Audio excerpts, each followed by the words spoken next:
Hello दोस्तों, आप देख रहे हैं बायोलॉजी एनेक्डोट्स और मेरा नाम है कार्तिकेय पांडे। और इस वीडियो में हम लोग माइक्रोस्कोप के बारे में जानेंगे। माइक्रोस्कोप तीन तरीके के होते हैं: सिंपल माइक्रोस्कोप, कंपाउंड माइक्रोस्कोप और इलेक्ट्रॉन माइक्रोस्कोप। सिंपल माइक्रोस्कोप का डिस्कवरी एंटोन वॉन लीवेनहुक ने किया था। कंपाउंड माइक्रोस्कोप का डिस्कवरी रॉबर्ट हुक ने किया था और इलेक्ट्रॉन माइक्रोस्कोप का discovery Ernst Ruska and Knoll ने किया था। जनरली जो हमारे बायोलॉजी लैब में माइक्रोस्कोप यूज़ होता है वो कंपाउंड माइक्रोस्कोप ही यूज़ होता है।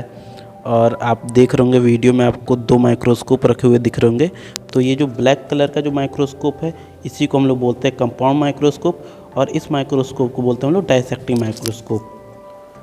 तो यहाँ पे जो दोनों माइक्रोस्कोप रखा हुआ है इसमें से सबसे पहले हम लोग कंपाउंड माइक्रोस्कोप के बारे में बात करेंगे और देखेंगे कि कंपाउंड माइक्रोस्कोप में जो भी इसकी जो स्ट्रक्चर है इसको क्या कहते हैं और इसका क्या यूज़ है उसके बारे में हम लोग जानेंगे। तो हमारे सामने इसमें कंपाउंड माइक्रोस्कोप है और देखें तो ये हम लोग बेस से अगर स्टार्ट करते हैं नीचे से, तो ये जो सबसे नीचे वाली पोर्शन है जहाँ को आप लोग दिख रहा होगा, मैं इंडिकेट कर रहा हूँ, ये जो सबसे नीचे वाला पोर्शन है इसको हम लोग बेस कहते हैं। और बेस के जस्ट पास यहाँ पे देखें तो यहाँ पे एक मिरर रखा हुआ है जो कि कॉनकेव शेप में होता है और ये रिफ्लेक्शन के लिए यूज़ होता है, लाइट को रिफ्लेक्ट करता है ताकि यहाँ पे वो एक लाइट आए और फिर से रिफ्लेक्ट होके हम लोग इसके थ्रू देख सकें। तो इसको हम लोग बेस कहते हैं, इसको मिरर कहते हैं, इस पोर्शन को हम लोग पिलर कहते हैं। और अगर हम लोग ऊपर बढ़ें तो इस पोर्शन को हम लोग इंक्लाइनेशन ज्वाइन करते हैं, जहाँ से हम इस माइक्रोस्कोप को इंक्लाइन कर सकते हैं, इसकी पोजीशनिंग चेंज कर सकते हैं, इसे इंक्लाइनेशन जॉइंट कहते हैं। और इसको जिससे भी हम लोग पकड़ के इसको जिससे इंक्लाइन कर रहे थे इसको हम लोग बोलते हैं आर्म, और इस चीज़ को बोलते हैं फाइन एडजस्टमेंट नॉब। ये एक फाइन एडजस्टमेंट नॉब है जो कि यहाँ पे जो स्लाइड रखी जाती है इसमें जो इमेज होती है जो स्लाइड की, इसका एक फाइन विज़न इस नॉब को रोटेट करके हम लोग गेन करते हैं। इस एडजस्टमेंट को कहते हैं कोर्स एडजस्टमेंट नॉब। इसको रोटेट करके हम लोग यहाँ पे जो स्लाइड रखी जाती है उसमें जो स्ट्रक्चर है उसका एक रफ़ व्यूज़ पाने के लिए इसको एडजस्ट करते हैं, और इसी को एडजस्ट करके हमें स्लाइड में हमारी जो ऑब्जेक्टिव रहेगी वो दिख सकेगी। इस पोर्शन को हम लोग बोलते हैं बॉडी। इस पोर्शन को हम लोग क्या बोलते हैं? बॉडी बोलते हैं। और इसको बोलते हैं हम लोग आई पीस। यहाँ आई पीस में भी देखिए तो एक लेंस लगा रहता है,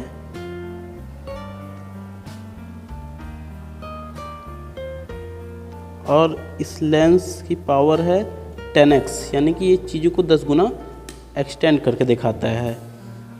और यहाँ पे अगर हम लोग माइक्रोस्कोप को थोड़ा सा आगे से देखें तो आपको यहाँ पे अभी मैं बताया कि इसको कहते हैं बॉडी, और यहाँ पे ये जो स्ट्रक्चर है इसको बोलते हैं हम लोग नोज पीस, इस स्ट्रक्चर को। और नोज पीस के पास देखिए तो आपका यहाँ पे एक लेंस और लगा रहता है, 2 लेंस लगे रहते हैं, इसको बोलते हैं हम लोग ऑब्जेक्टिव लेंस।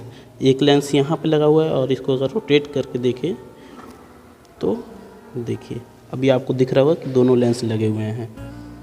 तो एक लेंस का पावर है 10x, एक का है 40x। तो इस तरीके से ये कंपाउंड माइक्रोस्कोप का स्ट्रक्चर होता है। और इस चीज़ को हम लोग स्टेज बोलते हैं जहाँ पे हम लोग स्लाइड को रख के देखते हैं। जो कंपाउंड माइक्रोस्कोप का मैग्नीफिकेशन पावर होता है वो 10 गुना से लेके 100 गुना तक होता है।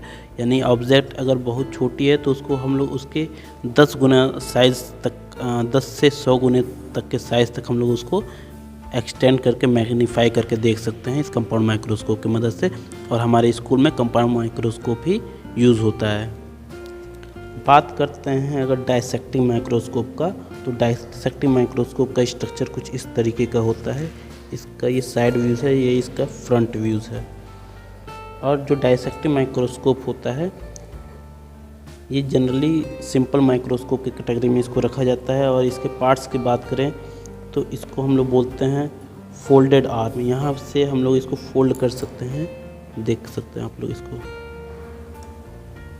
इसको फोल्डेड आर्म बोला जाता है, जहाँ पे मैं अभी इंडिकेट करके आपको बता रहा हूँ।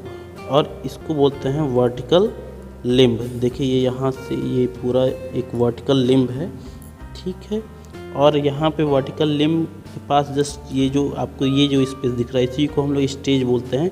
यहाँ पे हम लोग अपने स्पेसिमेन को रख के उसको मैग्नीफाई करके देखते हैं, इसे हम लोग क्लिप बोलते हैं। और ये क्या है, हम लोग का एक सिंपल कॉन्वेक्स लेंस है। इसको अगर हम लोग यहाँ से उठा कर देख सकते हैं, ये सिंपल कॉन्वेक्स लेंस है, मैग्नीफिकेशन में इसको यूज़ किया जाता है।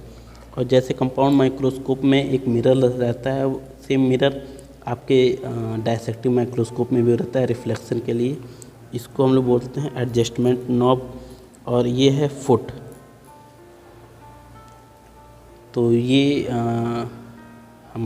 हमारे लैब में यूज़ होने वाले माइक्रोस्कोप हैं। और जनरली स्कूल में कंपाउंड माइक्रोस्कोप और डायसेक्टिव माइक्रोस्कोप ही यूज़ होता है बायोलॉजी में। और जो इलेक्ट्रॉन माइक्रोस्कोप होता है वो लैब में यूज़ होता है, और उसका मैग्नीफिकेशन रेंज और ज़्यादा होता है। वो लगभग 2 लाख गुना ज़्यादा मैग्नीफाई करके ऑब्जेक्ट को दिखाता है। तो वीडियो देखने के लिए थैंक्स। वीडियो पसंद आया तो इसको लाइक करिएगा, चैनल को सब्सक्राइब करिएगा।